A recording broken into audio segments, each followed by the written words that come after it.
भूख मुझे लगी नहीं है, और आज तो वैसे भी मैं भोग नहीं पा सकता। क्यों? क्योंकि मेरा निमंत्रण है। किनके यहाँ? बोले मेरा निमंत्रण विदुर जी के यहाँ। दुर्योधन ने कहा क्या कहते हो कन्हैया, सीधे तो आप मेरे यहाँ आए हो, मेरे महल में आए हो, ये विदुर जी आपको कहां से मिल गए, कब निमंत्रण दे दिया? कन्हैया बोले वो हमारे यहाँ पत्रिका गई थी और उन्होंने कहा था कि तुम कन्हैया जब भी मेरे यहाँ, जब भी आप हस्तिनापुर आओ, पहला भोजन आप मेरे यहाँ करो। तो इसलिए दुर्योधन, मेरा तो निमंत्रण है और मैं उनको वचन दे रखा हूं, इसलिए मैं भोजन वहीं करूंगा।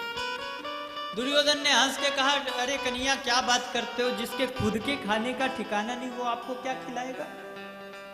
कन्हैया ने बोली वो मुझे नहीं पता, अगर निमंत्रण दिया है तो व्यवस्था किया होगा, मुझे निमंत्रण आया है तो मैं तो जाऊंगा। विदुर जी सभा में चौंक उठे, सभा में बैठे हुए हैं पब्लिक के बीच में, वो चौंक उठे, अरे मैंने कब निमंत्रण दे दिया, पर कन्हैया ने कही है तो आए वो जरूर, इसलिए कुछ व्यवस्था तो होनी चाहिए, यहाँ खुद के खाने का ठिकाना नहीं, लाला को क्या खिलाऊंगा। सोई विदुर जी तुरंत भागे भागे गए ग्वाल बालों की बजरिया, और इधर मेरे ठाकुर जी तुरंत चल दिए विदुर जी के घर। जैसे ठाकुर के यहाँ मंदिर जाते हैं तो बिना चप्पल जूते के जाते हैं, इसी तरह भगवान जब भक्त के यहाँ जाते हैं तो बिना चप्पल के जाते हैं।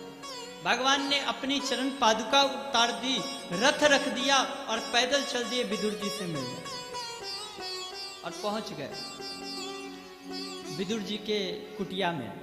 जाकर जोर से साकल खटखटाई, जो ही साकल खटखटाई तो विदुरानी स्नान कर रही थी। साकल की आवाज सुनी, सोई दौड़ती हुई आई, अरे भाई कौन है, क्या बात है, आ रही हूं। जैसे ही विदुरानी ने साकल खोली तो देखा कि ठाकुर जी सामने खड़े हैं। विदुरानी तो अचेत अवस्था में पहुंच गई, अरे लाला, कन्हैया तुम यहां? कन्हैया को देखकर एकदम भाव विह्वल हो गई। तुरंत मैया ने, विदुरानी ने तुरंत कन्हैया का हाथ पकड़ा, हाथ पकड़ के अंदर लाई, अरे अरे लाला आओ आओ बैठो। तुरंत एक पीढ़ा उठाया और पीढ़ा को उठाकर महाराज एक जगह रखा, और तुरंत कन्हैया का हाथ पकड़ के बोली, लो बैठो कन्हैया बैठो। और जैसे ही ठाकुर जी बैठने लगे, सोई बोली रुको रुको, ये जगह अच्छी नहीं है, इस जगह आप मत बैठो, आप यहाँ बैठो। फिर दूसरी जगह पीढ़ा रखा, फिर उसके बाद पटे को उठाया, अरे नहीं नहीं ये जगह नहीं है, सही है, यहाँ पे बैठो। एक बार तो महाराज पूरे आंगन में ठाकुर जी का एक चक्कर लगाया और फिर एक कोने में ले जाकर उल्टा पटा रख दिया। ठाकुर जी भी नहीं देखे उल्टा है कि सीधा, बैठ गए। ठाकुर जी बैठे, सोई पेट में हाथ फिरा के बोले, काकी जी भूख बड़ी जोर से लगी, इतनी दूर से आए हो भयो और तो भूख बड़ी जोर से लगी है, कछु खाए पीबे की ताई कुछ लाओ। विदुरानी ने कही, लाला देखो तो आपको भूख लगी है, जरूर मैं कुछ लेके आती हूँ। लाला अभी तो विदुर जी जो आपके काका श्री हैं बाजार गए हैं, कुछ व्यवस्था करेंगे आके, पर अभी लाला ये फल हैं, बड़े सुंदर फल हैं यहाँ कदली के, आप ये पाओ। तुरंत ले जाकर विदुरानी एक टोकरी में लेकर कदली के फल लेकर आई और कन्हैया के सामने रख दी, और भाव में आकर ठाकुर जी को वो कदली के फल छील छील कर और ठाकुर जी को खिलाने लगी।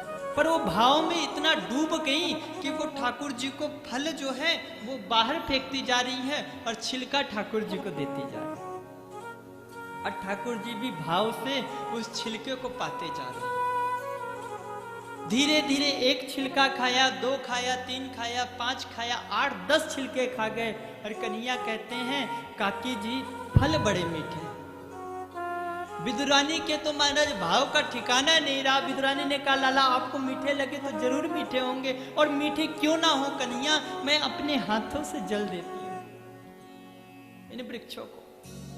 उसी समय विदुर जी आए, जोर से साकल खटखटाया, अरे विदुरानी दरवाजा खोलो।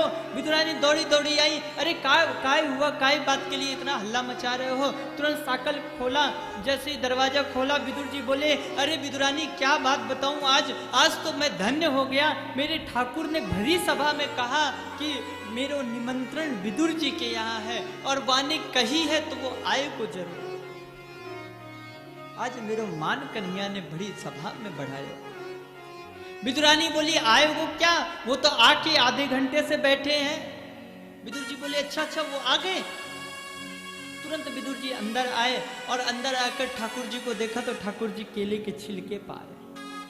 तुरंत विदुर जी आश्चर्य में पड़ गए और जाकर कन्हैया से बोले अरे कन्हैया हमें क्षमा कर दो, हम तो मूर्ख हैं, आप हमारे घर में पहली बार आए और हम देखो कितने मूर्ख हैं, आपको छिलका खिला दे।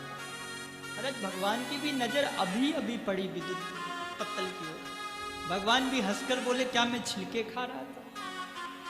तुरंत विदुर जी ने पत्तल को हटाया और तुरंत अपने थैले से वो लड्डू लाके तुरंत गोपाल के मुंह में रख दिया। लो लो कन्हैया, अभी अभी मैंने ताजो ताजो एकदम बढ़िया बढ़िया देसी घी के लड्डू बनवा के लाए हैं, एक लड्डू चखो तो सही। जैसे ही ठाकुर जी के मुंह में दिया, ठाकुर जी ने थोड़ा सा चखा और तुरंत हाथ पकड़ लिया और कहा विदुर जी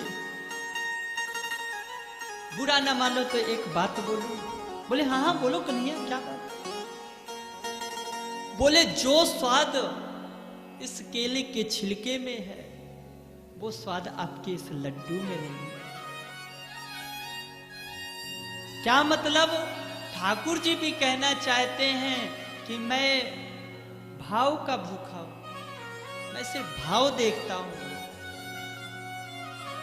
इतना ही नहीं, सुखदेव जी कहते हैं परीक्षित जब विदुर जी तो चले गए थे तीर्थ यात्रा करने, इधर महाभारत का युद्ध हुआ। महाभारत के युद्ध के पश्चात भगवान अपने धाम को गमन किए और जब धाम को चले गए उस समय भी भगवान के आखिरी समय में उद्धव आए, कहां का लगा, तब ठाकुर जी को मेरे विदुर जी की याद आ गई। भगवान ने कही कि उद्धव मेरे 24 अवतार हुए परंतु मेरे 2 ही अवतारों में मैंने भक्तों कि यहाँ सबसे ज्यादा सबसे अच्छा भोग पाया। कौन कौन से?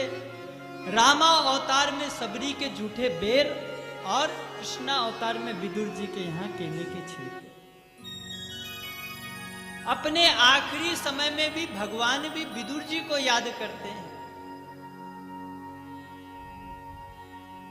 विचार करो वो भक्त कितने भाग्यशाली होंगे जिसको स्वयं भगवान याद करते।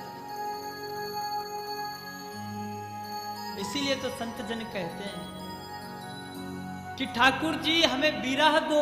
विरह इसलिए दो क्योंकि आपको पाने के लिए जो यह विरह रूपी अग्नि है ना, जब हम इसमें तपते हैं तो यह विरह रूपी जो अग्नि है यह हमको इतनी ठंडक देती है मानो यह अग्नि ना होकर शीतल चंदन बन जाती हो।